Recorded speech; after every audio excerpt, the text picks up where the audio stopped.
ng bayan, maasahan anumang panahon.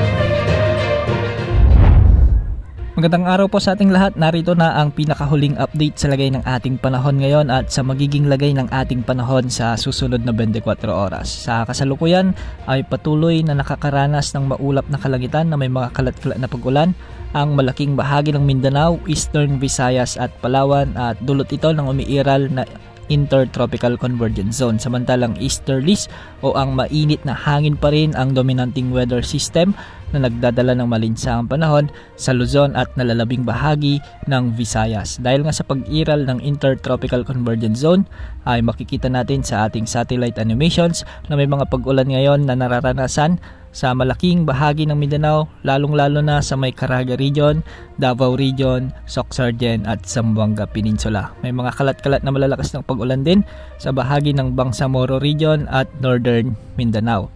Samantala sa Eastern Visayas ay magiging maulap din ang kalangitan na may mga scattered rains and thunderstorms.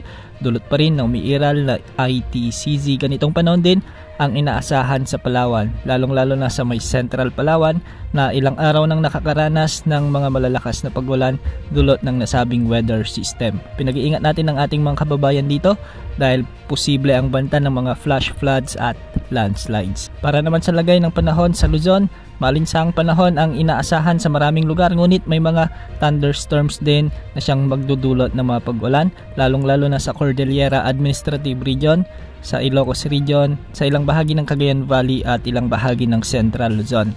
May mga kalat-kalat na thunderstorms din sa may Bicol Region at nalalabing bahagi ng Mimaropa. Samantala sa Western Visayas at Negros Island Region ay may mga localized thunderstorms din tayong inaasahan.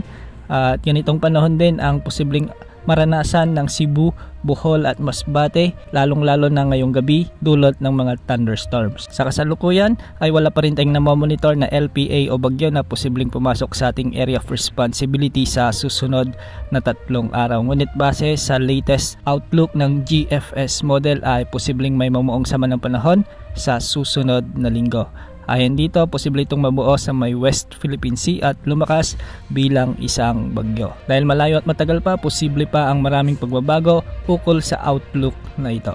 Bukas saan pa rin ang pag-iral ng easterlies at ITCZ sa Mindanao at Eastern Visayas, kaya saan pa rin ang kalat-kalat na pag-ulan. Yan ang update sa lagay ng panahon. Ito po ang weather update ng bayan, maasahan anumang panahon.